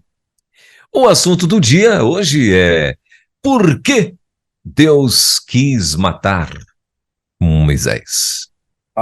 Bem legal o Muito. assunto de hoje. Interessante. Baseado lá em Êxodos 4, versículos 24 e 25, né? Que eu vou ler aqui, inclusive, o pastor acho que mandou aqui pra gente também. Eu vou ler aqui os versículos 24 e 25 de Êxodo 4 para começar aqui as perguntas. Pode ser, meu pastor? Pode sim. Então, Êxodo 4, versículos 24 e 25 diz o seguinte: Ora, sucedeu no caminho, numa estalagem, que o Senhor o encontrou e quis matá-lo. Então, Zípora tomou uma faca de pedra, circuncidou o prepúcio de seu filho e, lançando aos pés de Moisés, disse: Com efeito, és para mim um esposo sanguinário. O Senhor, pois, o deixou. Ela disse: esposo sanguinário por causa da circuncisão. Então, Êxodo capítulo 4, versículos 24 e 25. E as perguntas são essas aqui, ó. A primeira delas: pastor, chega a ser incompreensível que Deus tenha chamado Moisés a uma missão tão importante e quando ele sai para obedecer, o texto diz que Deus o encontrou e quis matá-lo. A segunda: eu sou a mesma pessoa da outra pergunta. Como o Senhor poderia analisar esses versos? A pergunta dela, né? Como o Senhor poderia analisar esses versos para nós? Eu lhe pergunto, o Senhor já ouviu alguém pregar sobre esses versos? O Senhor entendeu o que ele pregou? O Senhor já pregou sobre Êxodo 4, versículos 24, ela botou aqui a 26, mas acho que é até o 25, não é isso, pastor? Não, é até 26 mesmo. É 26 Foi mesmo, né? digitação minha. É Ok. até 26. Ok. Então foram somente essas duas Duas perguntinhas? perguntas. Isso, só duas perguntas então, e da mesma pessoa, pelo que eu entendi aqui, né? Me E é parece que sim. interessante, Ela disse: eu sou a mesma pessoa. olha só a mesma pessoa. Então vamos lá. É. Então, deixa eu dar um pequeno resumo das duas primeiras perguntas, porque embasa melhor. Então, a pessoa tem razão, né? É quando ela diz que chega a ser incompreensível que Deus tenha chamado um homem para uma missão tão importante e depois decidiu: eu vou matar esse homem. Então, Deus o encontrou no caminho da obediência. Não é o caso do Jonas. Deus encontrou Jonas no caminho da desobediência. Deus disse a ele: vá para lá, e ele foi para cá. E Deus preservou a vida dele dentro da barriga de um peixe. Aqui não, aqui Deus está encontrando Moisés no caminho da obediência. Ele disse: eu vou. E foi, né? Ele deixou tudo para obedecer a Deus. Tudo que fazia no deserto, em Midian, deixou a esposa, filhos, a família da esposa, as obrigações como pastor de ovelhas, a estabilidade, né? Moisés tinha uma vida estável no deserto e até a segurança em relação ao faraó, que queria matá-lo. Ele nunca foi encontrado pelo faraó. Então, agora Deus, vendo a disposição dele, aí com relação a esse faraó, Deus o tranquilizou, dizendo que o faraó já estava morto, o faraó que quis matá-lo. Mas isso ainda acarreta mais dificuldade para a gente entender. Mesmo Deus dizendo a ele: pode ir, que o faraó já morreu, aí Deus encontra ele no caminho e quer matar. Então a pessoa está dizendo que isso ficou incompreensível. Então, a, a pessoa. O outro resumo é: como o senhor poderia analisar esses versos? O senhor já ouviu alguém pregar sobre isso? O senhor entendeu o que a pessoa pregou sobre esses versículos? Veja bem, eu já ouvi, sim, um grande sermão sobre esses versos, e eu creio que entendi, sim. Foi um maravilhoso sermão de um professor de seminário, sobre esse capítulo 4, versículos 24 a 26. E na ocasião, eu lembro que eu fiz anotações em algum lugar. E pelo menos uma vez eu me lembro de haver pregado sobre esse texto tão maravilhoso quanto complicado. Então, mas eu não me lembro dessas anotações, não lembro onde elas estão, mas trata-se de um dos textos mais difíceis do Antigo Testamento, né? Para alguns estudiosos, talvez o texto mais difícil do Antigo Testamento. A mim não me parece que seja o texto mais difícil do Antigo Testamento, talvez o mais incompreensível. Mas há outros textos com muita dificuldade, ou com dificuldade no Antigo Testamento. Então vamos tentar a análise que a pessoa solicitou. Qual é o contexto desse texto? Moisés está cuidando dos rebanhos do seu sogro, né? E diz o texto que ele se aproximou do monte do Senhor, levou o rebanho para trás do deserto e chegou a Horebe, desolado, o nome Horebe. E é o mesmo nome a Sinai, Sinear, porque o Horebe era chamado de o monte do Deus Sim, S-N-I, S-I-N, um Deus pagão. E então são dois os nomes, né? E quase todos os nômades adoravam esse Deus, sim, e porque eles dependiam da luz, sim, é a lua. Eles dependiam da luz da lua. É o Deus da lua, o Deus, sim, é o Deus da lua. E como eles dependiam da lua para viajar, para navegar, então eles adoravam o Deus, sim. Então Moisés estava levando o rebanho do seu sogro e chegou a esse monte onde apareceu a ele o anjo do Senhor. Talvez uma aparição, uma pré-encarnação do Senhor Jesus.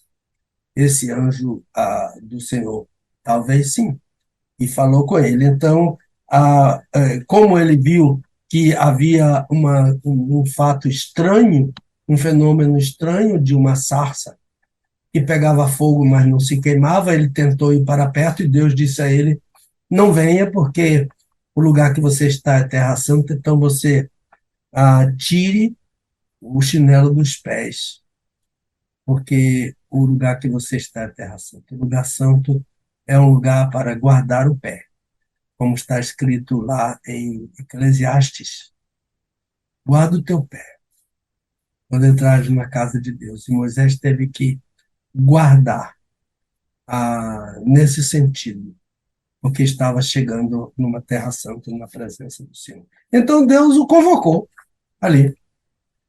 Qual foi a convocação?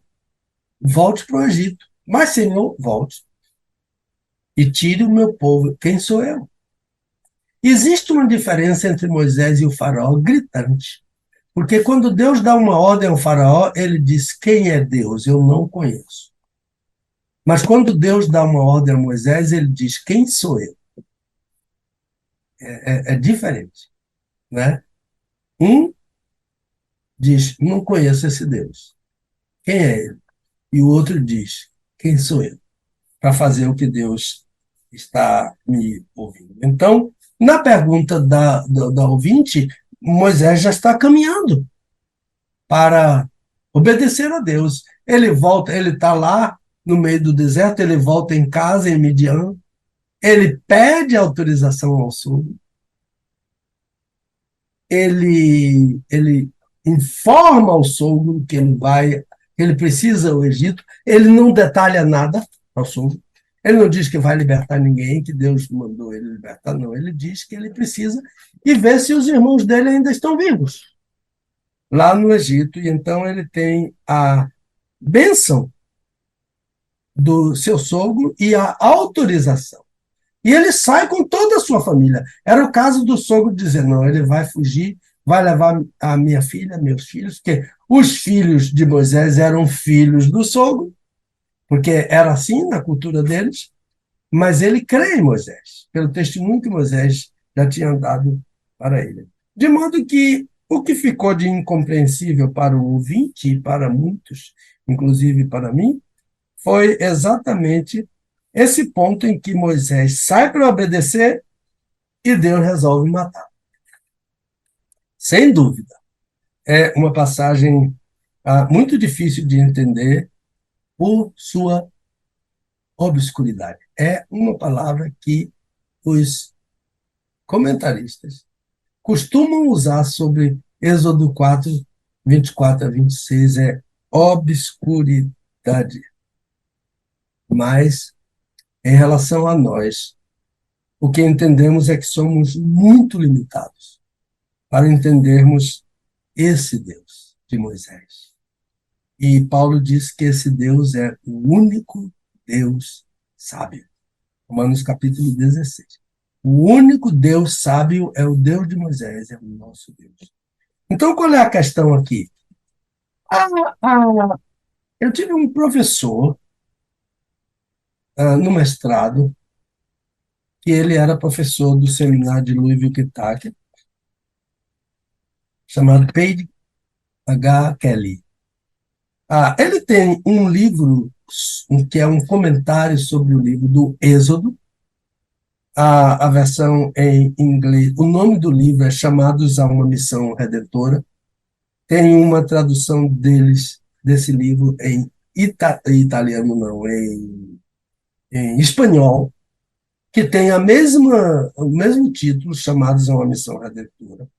Esse saudoso professor, Dr. Kelly, que já está no descanso eterno dos santos, e ele comenta essa passagem em um comentáriozinho bem pequenino. Ele costumava dizer que ele brincava, ele falava muito bem espanhol e falava português também, porque ele foi missionário no Brasil. Ele dizia que ninguém toma pé em certas passagens do Antigo Testamento. Ninguém toma pé. Todo mundo se afoga. Tem dificuldade em certas passagens do Antigo Testamento. E eu creio que essa é uma delas. Porque ele menciona, e até ele faz, o comentário que ele faz é um comentário bem pequenininho. Parece que até o próprio professor teve dificuldade para responder essa pergunta. Então, ele diz, por exemplo, primeiro que essa ideia de que Deus quis matar Moisés é a ideia de quem viu uma pessoa ficar doente e não entendeu porque a pessoa está doente e não sabe explicar a doença daquela pessoa. Então, seria assim uma declaração de que Moisés apareceu de repente com uma doença. E então foi dito que Deus quis matar Moisés. Mas veja bem, no estudo da interpretação do Antigo Testamento, o doutor Paige Kelly faz quase nada sobre isso, mas ele sabia muito sobre isso.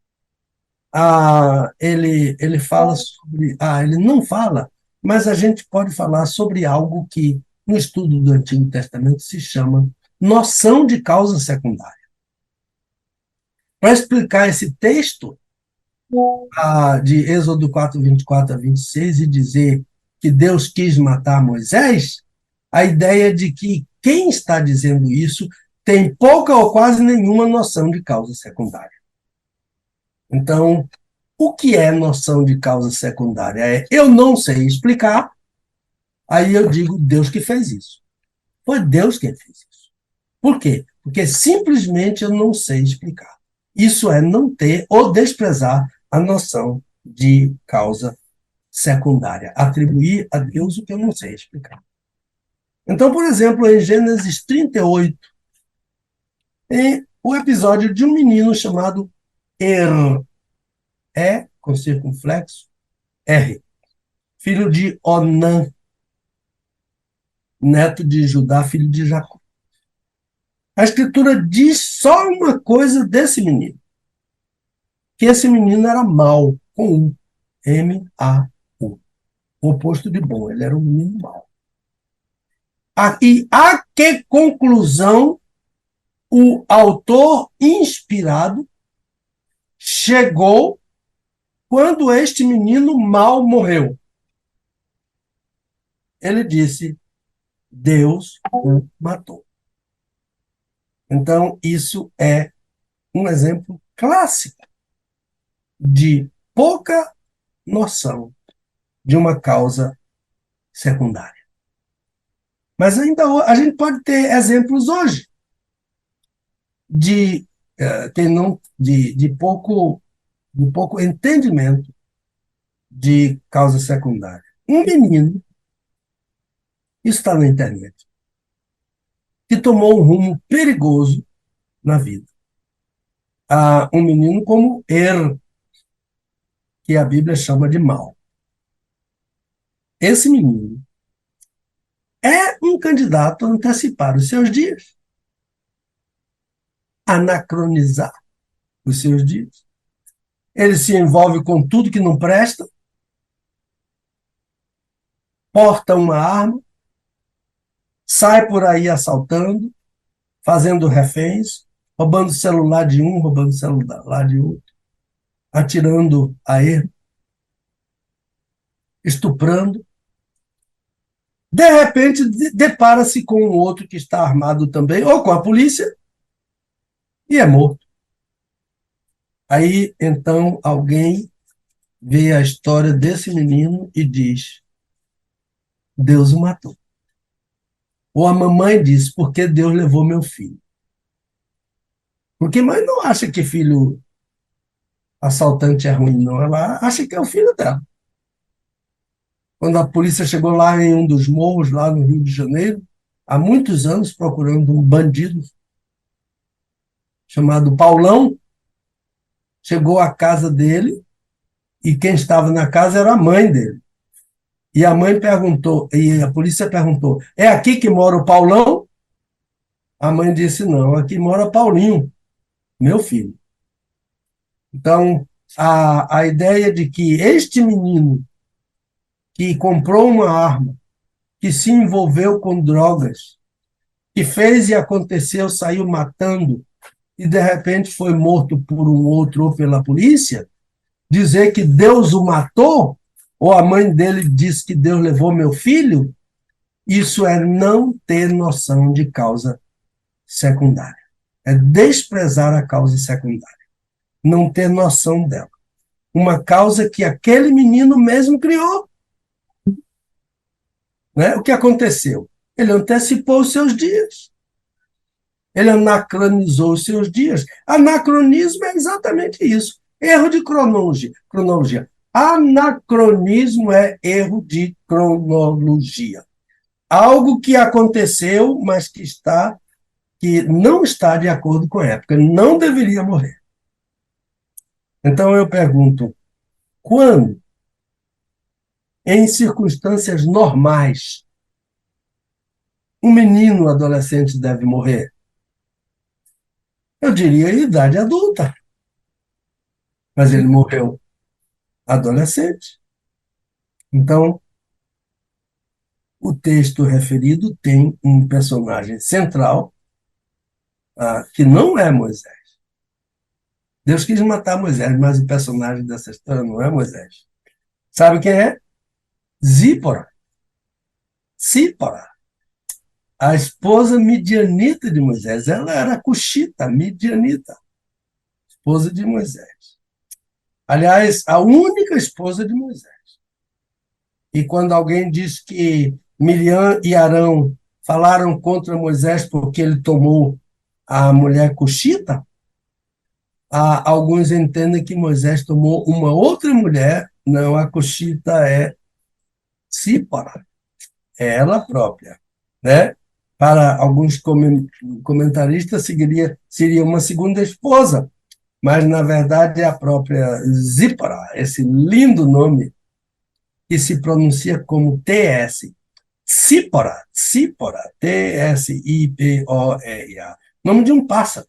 Sipor é o pássaro, e ela é Sípora. Talvez aquele pássaro tão insignificante que a gente conhece por pardal, a, a, aquele famoso hino, Queres desanimar-te, já não tens teu fervor de coração pesado, não crês em teu Senhor, aquele hino 337 do cantor cristão, a tradução dele em português, feita por Salomão Ginsburg, não vai muito pelo original. Ele diz, de tudo que careces, te supre, Deus supre seu favor. Ele fez uma interpretação do His eyes is on the sparrow. His eyes is on the sparrow.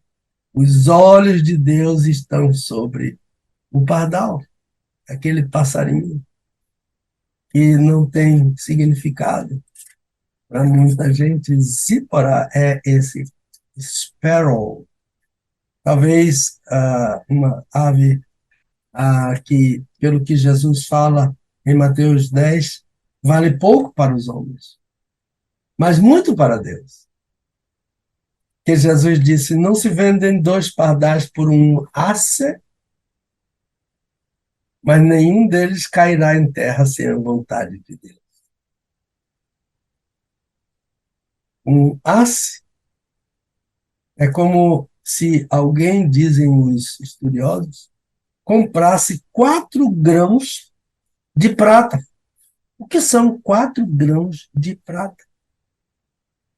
O uso da expressão por Jesus é o mesmo que os rabinos usavam antes de Jesus. Um asse é algo desprezível. Então, Jesus está falando sobre algo desprezível.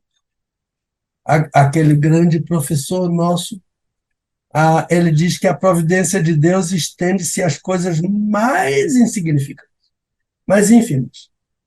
Tudo está continuamente sobre o governo e os cuidados de Deus. E nada ocorre sem a sua vontade ou sem a sua permissão. Então, se ele considera os pardais, quanto mais um homem, quanto mais ainda a alma que confia nele. Zípora é esse pequeno pardal que Deus amava. E ela é exatamente o instrumento de Deus nesse episódio para salvar a vida de Moisés. Quem salvou a vida de Moisés não foi um anjo. Quem salvou a vida de Moisés foi Zípora, a mulher dele. O que foi que ela fez? Primeiro, certamente por orientação divina, ela entendeu que o fato, olha que coisa, que perspicácia dessa mulher. Ela entendeu que o fato que estava acontecendo estava ligado à circuncisão. Moisés ia morrer por causa da circuncisão, que Deus havia ordenado desde Abraão a todos os judeus. E provavelmente Moisés era circuncidado, que a mamãe dele cuidou disso. Dona Joquebede e seu pai, Anrão, cuidaram daquele bebê que foi salvo das águas. Os irmãos já conhecem a história no capítulo 2 do Êxodo. Como ela sabia executar a tarefa? Onde ela aprendeu? Certamente com o próprio Moisés, que exigia dos hebreus a circuncisão. Então ela fez uma faca de pedra. Pegou a faca para cortar o moleque. Fez uma faca da pederneira. Depois circuncidou. Agora, olha o interessante. Ela não circuncidou Moisés. Ela circuncidou o filho. O menino que deveria ser circuncidado. Então ela circuncidou o próprio filho. E a parte do prepúcio do filho, que ela havia cortado, ela lançou aos pés de Moisés, diz o texto. Então, o texto não está dizendo que Sípora circuncidou Moisés. Moisés já era circuncidado. O texto está dizendo que Moisés não havia circuncidado o filho. E por isso, Sípora circuncidou o filho. E lançou o pedaço que ela retirou com a faca do prepúcio do menino e lançou aos pés de Moisés.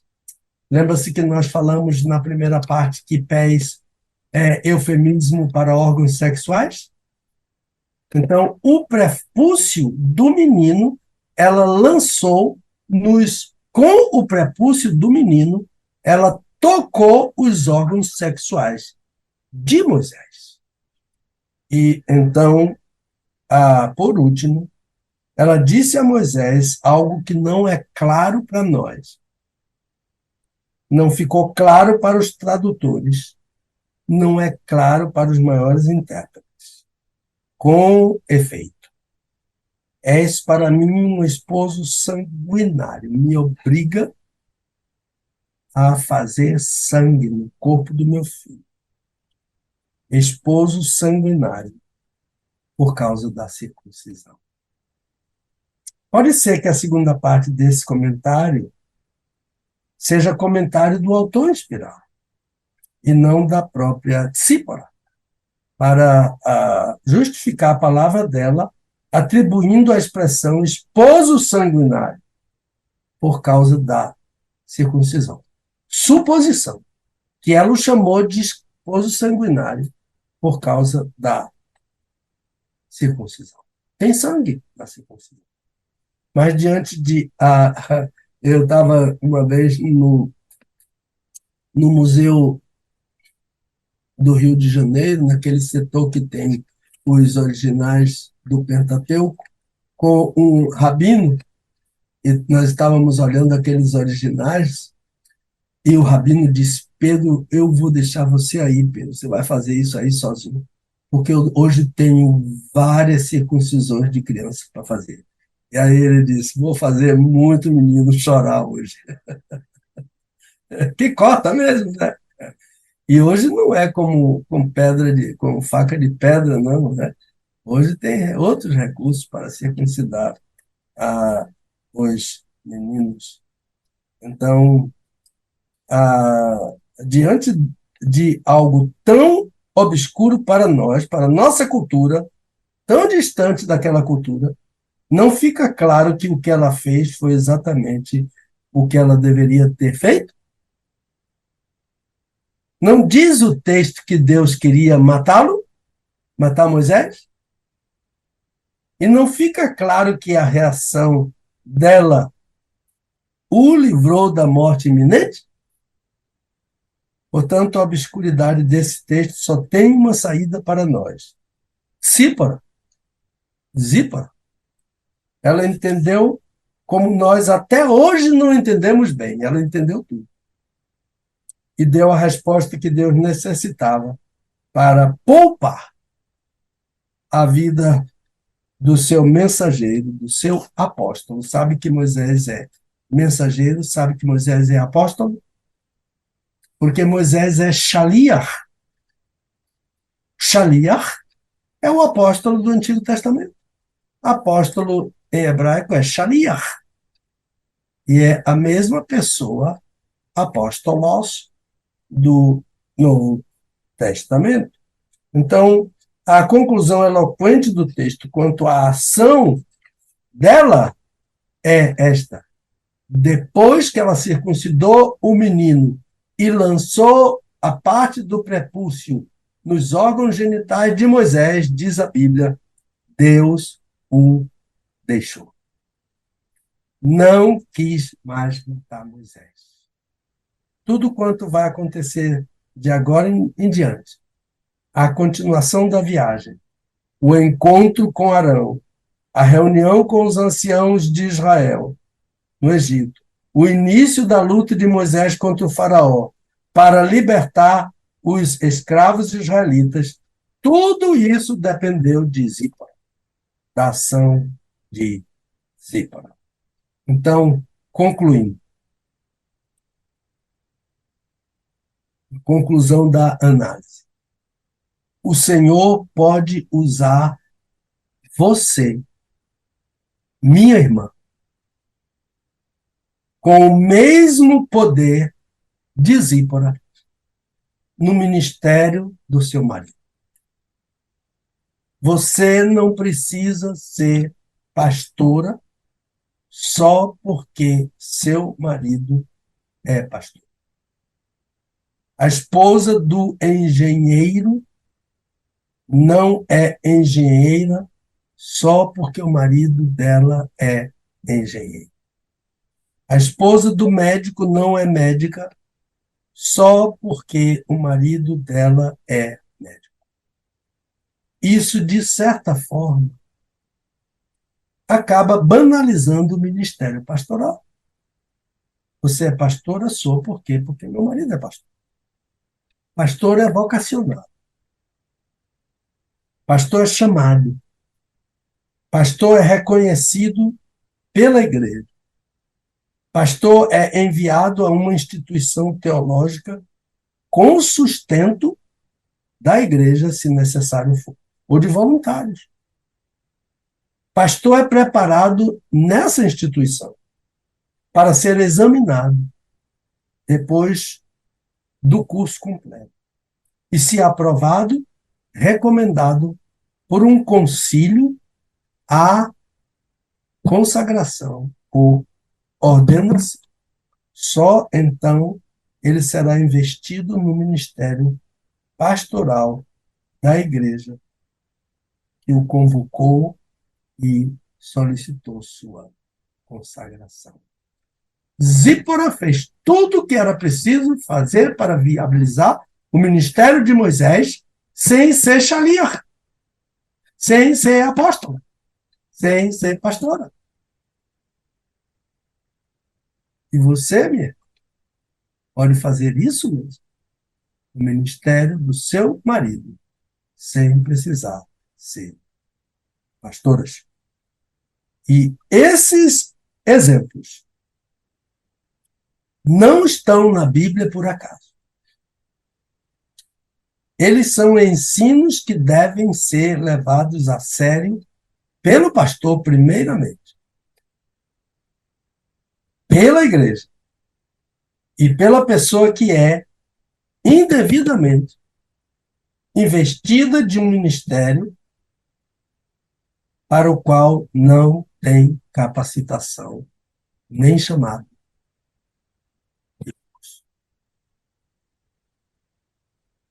É isso aí, meu irmão. A palavra é sua. Muito bem. 12:07 em Brasília. 2 perguntinhas interessantíssimas, né? Porque também tem... a gente vê muita gente fazendo, né? Pastor, assim, rapidinho. A questão, sabe o que é? Que às vezes nós queremos colocar, como é que eu posso dizer? Defesa humana, né? Pensamento humano em alguns contextos bíblicos. Eu quero, às vezes, eu acho um absurdo, né? Ver algumas coisas na Bíblia, né? E aí eu quero trazer para minha sensibilidade humana, ou então eu quero trazer para minha, sei lá, tentando justificar de alguma forma, né? Os atos de Deus, os atos de homens de Deus, né? Aí eu quero, né, vir com aquele, com a pessoa mais amorosa do mundo, ou então com a pessoa mais sensível do mundo, né, e tal.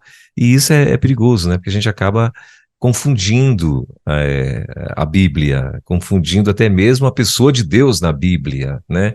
Nunca que Deus vai se deixar entender por qualquer mortal, né. E é difícil você querer entender algumas coisas, não dá para entender. É melhor aceitar, né? Como diz a maluquinha, aceita que dói menos, né? Então, porque você ficar sofrendo. Meu Deus.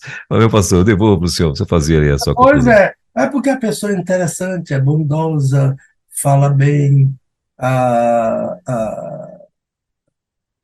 pratica boas obras. Tem um maluco aí que é bem conhecido nas redes sociais e muito no mundo até, né? Cara, dá palestras e nananana, que ele diz que nós devemos orar pelo diabo, né?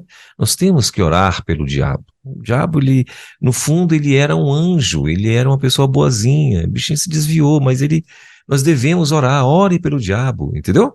Então, aí é um desses aí. Olha, essa pessoa, que eu não sei quem é, está somente imitando Alziro Zarur, aquele espírita. Alziro Zarur é quem ensinava a orar pelo irmão diabo. Mas o diabo não é irmão de ninguém. Eu não tenho irmão anjo. E muito menos anjo demônio. Então, ele ensinava, ele tinha programa de rádio muito famoso, Alziro Zarur. Eu acho que você conhece esse nome, né? Eu já ouvi falar. Então, ele ensinava a orar pelo irmão diabo. Mas deixa a filiação lá para ele e Satanás é inimigo. A palavra Satanás é adversário. Ele quer matar, roubar e destruir. Ele é o oposto de Jesus, que veio para dar vida e vida em abundância. Mas o que eu queria dizer era, às vezes tem uma pessoa na igreja muito bondosa, um bom líder, fala bem, e essa irmã ou esse irmão, alguém decide que ele deve ser pastor. Começa a chamar ele de pastor, daqui a pouco vem alguém e diz que ele é pastor e ele assume o munus de pastor e fica sendo pastor, mas isso não é ser pastor. Então, imagine uma pessoa muito delicada, as mãozinhas muito bem tratadas, unhas limpas, etc. Essa pessoa entrou no hospital e diz, olha, tem uma pessoa morrendo ali, você está parecendo um médico, corre ali e atende essa pessoa. Ele não é médico. Ele vai matar. Ou outra que chega e diz, seu marido é médico? É. Então corre ali que tem uma pessoa morrendo no hospital e seu marido não está aqui. Mas ela é esposa do médico, mas ela não é médica, vai matar aquela pessoa. Então vai ensinar essas coisas que você acabou de falar aí. Por quê? Porque está no lugar errado. E isso tem criado grandes problemas. Nós já tivemos um programa aqui, se eu não me engano, sobre heresias que são ensinadas na Bíblia. São ensinadas por pessoas que não são preparadas para ensinar. Pronto, Manilo? Sim. Pode fazer a conclusão? Pode, por favor, por favor.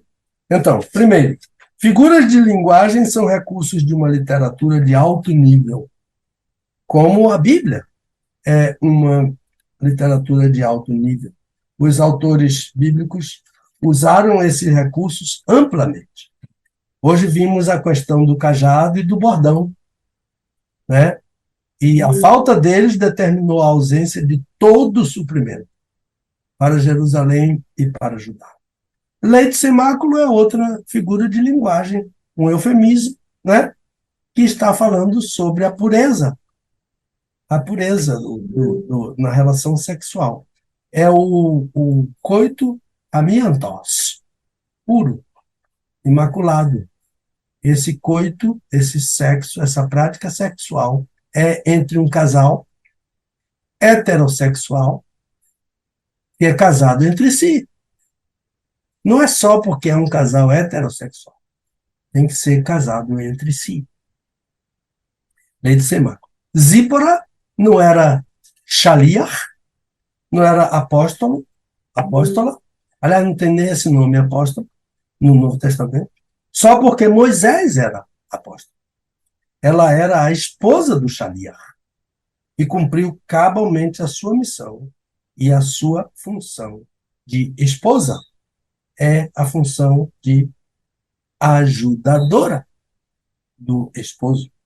E esses exemplos não estão na Bíblia por acaso, eles são ensinos que devem ser levados a sério pelo pastor, pela igreja. Se alguém chega para o pastor e diz, olha, irmão fulano tem que ser consagrado pastor. O pastor diz, por que ele tem que ser consagrado? Ele preenche esses requisitos, aqueles que eu já citei aqui. Não, mas ele tem cara de pastor. Cuidado. E o pastor deve levar à igreja os motivos para a ordenação e a consagração de um pastor, e esses motivos são bíblicos, chamada bíblica, vocação bíblica, aquilo tudo que eu já falei. Moisés foi salvo por uma esposa que sabia qual era a função dela e não aceitou outra função além daquela para a qual Deus a chamou. Deus chamou a esposa do pastor para ser ajudadora do pastor. O termo é Ezer Negdo. Essa palavra está na Bíblia. Ajudadora idônea. Ezer Negdo. Ajudadora idônea. Este é o papel da esposa. Esse é o papel da esposa do pastor. Que Deus abençoe as mulheres que bem entendem isso e se têm convertido na ajudadora, função que lhe foi dada por Deus na criação. E há aqueles que entendem que ser ajudadora é uma função irrelevante, que o Senhor, pelo seu Espírito, fale ao coração dessas pessoas para abençoarem o marido, a função, o trabalho dos seus maridos. Se você, minha irmã, quer ser pastor porque você acha que a função de ajudadora é irrelevante, a irmã tem que tratar isso com Deus. Porque quem deu a função de ajudadora idônea, Ezer Negdo, a você, foi Deus. Palavra sua, irmã. Muito bem. Agora, 12:16 na nossa capital, e esse, com certeza, foi mais um Desvendando Versículos Difíceis da Bíblia, que volta, permitindo Deus, na próxima sexta-feira, com o nosso mestre e doutor, pastor Pedro Moura. Desvendando textos difíceis da Bíblia. Com o pastor Pedro Moura, é tempo de desvendar mais um texto de difícil compreensão nas Escrituras. Aqui na Rede 316,